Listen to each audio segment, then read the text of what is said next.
Mesdames et messieurs, bonjour. Soyez les bienvenus à notre émission. Donc, comme je vous ai dit, aujourd'hui, je vais vous montrer comment on va utiliser le vernis. C'est la céramique, d'accord? Le vernis de la céramique. Alors, aujourd'hui, غادي نوريكم اليوم كيفاش غادي نستعملوا هذا البرنيز ديال السيراميك مع لي بايات باش نخدموا عليهم على الدجاجه اللي ما كملناش في ديك الحصه. فدابا الجزء الثاني باش تشوفوا. الوغ غنوريها لكم بسرعه باش تشوفوا كيفاش. اول حاجه غادي نستعملو هو السيراميك. غنفتحوها. غادي نحتاجو لواحد الابره اللي تكون نقيه. on va utiliser la céramique, le vernis de la céramique et bien sûr une seringue bien propre. Je vais la remplir un tout petit peu. ما تكتروش. خدي واحد القياس ونسد البرنيز ديالي باش ما ينشفش ليا ويخلق ليا مشاكل في اللوحه ديالي. دابا غادي نحاول انني نزومي باش تشوفوا كيفاش الطريقه هنايا في على الدجاجه.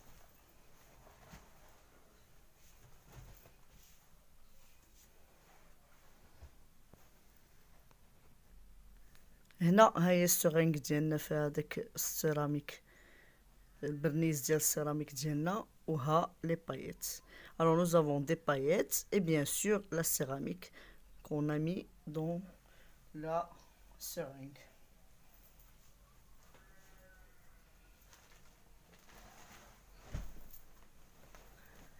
Alors غادي ناخد هاد لابارتي هادي، غادي ندير فيها هكا السيراميك ديالي بحال هاد الطريقه هادي. انتو كي تشوفوها هي سائله جدا. صافي غادي نحاول ندير واحد شويه، نعمر بهاد الطريقه هادي. هيا تنعمر بهاد الطريقه هادي. هي تتسرح، هي تتسرح. شتي ما نكترش باش ما تسرح لياش على لي بور كاملين. وكندير لي بايات ديالي. ها هما غادي دابا تشوفوا كيفاش الطريقه ديال الديبوزاج ديال البريون. Alors ici je vais mettre le déposage du brillant sur ce que je vous ai dit. نحاول ما نقيسوش. فكنستعمل بطبيعه الحال واحد الفرشاه. Alors je vais bien sûr utiliser une regardez bien s'il vous plaît. Voilà. ما غاديش نستعمل يديا باش ما هذاك البرنيز ديال السيراميك ما يزيد لي صباعي. فوالا صافي. وكنطاليو على الفورمه اللي بغينا، الشكل اللي بغينا داخل الرسم. alors et on l'étale sur bien sûr la forme qu'on veut. Voilà, tout simplement. Quand il va sécher, bien sûr le résultat est beau. Voilà. et voilà. في الاول كنضغط بهذه الطريقه هذه. علاش؟ باش يثبت ليا داك لي بايط في كلهم الجوانب.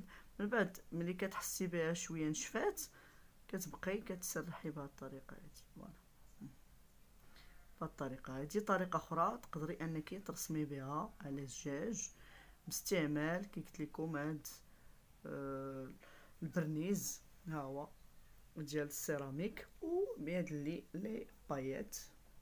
هانتوما راه متوفرين وحاجه سهله وزوينه. نديرو الجهه الاخرى. هانتوما كتلاحظوا نعاود تاني نفرغ هذاك البرنيز ديالي وندير لي بايط ديالي هكا. ها هو لي بايط ديالي مع البرنيز غادي يتطالعوا ليا وتعطي واحد المنظر رائع جدا وكيجي زوين على الدجاج. خصها شويه ديال هذا. تحاول ان التقنيه راه غادي تضبط يعني à force de faire on va bien sûr avoir la technique. c'est une technique très facile بالنسبه للمبتدئات. راه سهله. هانتوما كتلاحظوا هانتوما راه كلشي بان لكم دابا. انا عطيتكم طريقه سهله زوينه باش تصايبي لوحات. بالنسبه للسيدات اللي مثلا باغيه تقتصد ما بغاتش تشري الصباغه ديال الفيتراي فتقدر انها تشري هذا البرنيز ديال السيراميك وراه تبارك الله تشتغل به وتخدم به لوحات جميلة جدا. الوغ ماتنون غادي نوري لكم دابا كيفاش انني نقدر هاد البرنيز نزيد به دوطخ كولور. نوريكم الطريقة. Alors maintenant je vais vous montrer comment je peux utiliser le vernis avec une autre couleur, d'accord. Par exemple, je veux la couleur orange. Regardez. Alors je vais prendre n'importe quelle couleur. Par exemple la couleur bleue. Je veux un bleu qui soit plus clair, par exemple, ou bien le vert.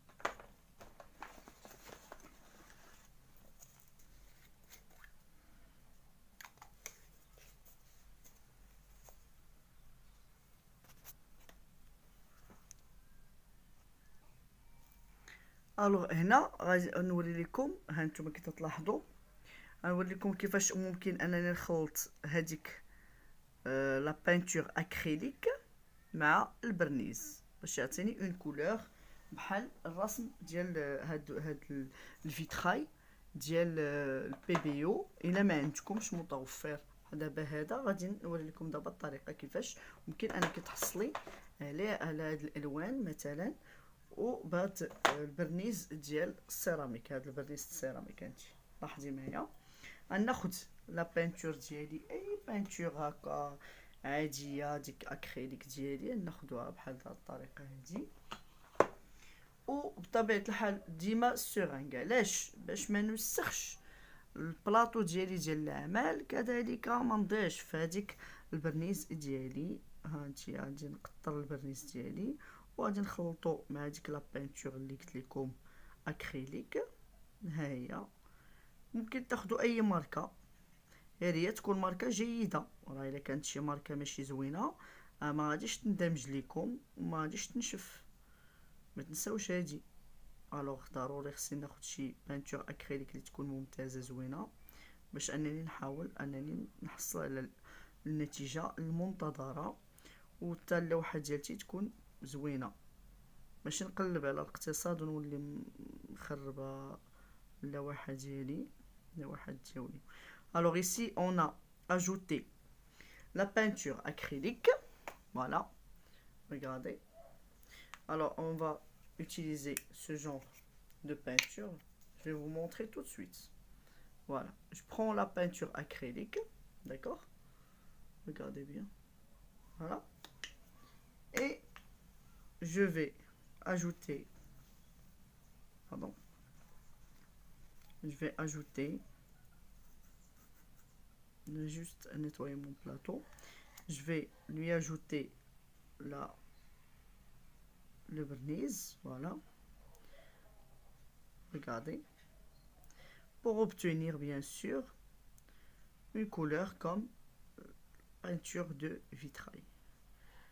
Alors ça c'est pour les gens ou les personnes qui veulent par exemple faire des tableaux qui sont grands, de taille, d'accord, pour leur salon, pour l'offrir, etc. Donc parce que quand même la petite bouteille de vitrail elle est un petit peu petite hein, par rapport aux autres et elle coûte cher si vous voulez une grande quantité. هاد القرايه هادو شويه تيطيحوا غاليين الا بغيتي ترسمي بزاف، فان القرايه بحال هادي كتسوى 60 درهم alors 60 dirhams. Donc c'est moins cher et vous allez par exemple acheter la peinture acrylique. Alors elle coûte par exemple 30 dirhams mais quand même il y a assez de couleurs pour dessiner sur plusieurs tableaux si on veut, d'accord. ومني تتنشف راه كتولي رائعه جدا. نتمنى انكم ديروا هذه التجربه وكي قلت لكم راه حتى تنشف كتعطي منظر اخر. وانا الصراحه كنفضل انني نخلط هذا البرنيز مع البريون كيعطي نتيجه افضل. هذه هي بالنسبه للناس اللي بغاو يستعملوا الالوان ما عندهمش البريون ما باغينش يستعملوا لنا، هو شويه تيجلخ وتيوسخ لي التين، باغيه تستعمل لا كولور اكريليك. فوالا هي بدات تنشف صافي. نزيد واحد شويه هنا Voilà. Voilà.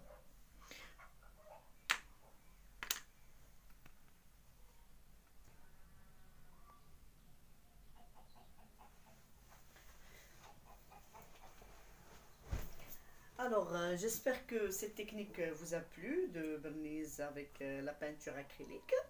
Utilisez-la pour faire de jolis tableaux chez vous, ou bien pour offrir, ou bien pour vendre. D'accord? Et amusez-vous bien.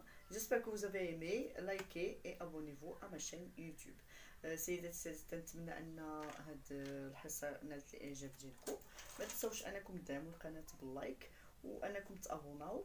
وكي قلت لكم راه النتيجه كتبان مزيانه ملي كينشف الطابلو دابا راه باقي ما ناشفش عندنا. اما ملي كينشف راه كيبان اكثر. ان شاء الله نوريكم النتيجه في فيديو مقبل. خصني تنكمل اللوحه ديالتي. ونتمنىكم انكم ان شاء الله الرحمن الرحيم تتابعوا فيديوهات اخرين اللي غادي يجيو وغنديروا فيهم تقنيات اخرى اللي كنت وعدتكم فيها. اللي فيها الصباغه ديال الطوموبيلات، فيها الصباغه العاديه ديال الخشب. كاين مي بزاف ديال التقنيات اللي بغيت نشاركها معكم في القناه ديالي. وشكرا بزاف على لي لايك، وشكرا بزاف على الناس اللي اتصلوا بيا هاتفيا، وكنشكر بزاف الناس اللي معايا مابونيين واللي مخارطين في الطفل الاذاعات ديالي نورا الجباري كونسيير سوسيال نورا الجباري ادوكاسيون. ونتمنى ان شاء الله دائما نقدم لكم ما هو جديد. دونك ميزام ميسيو ميرسي بوكو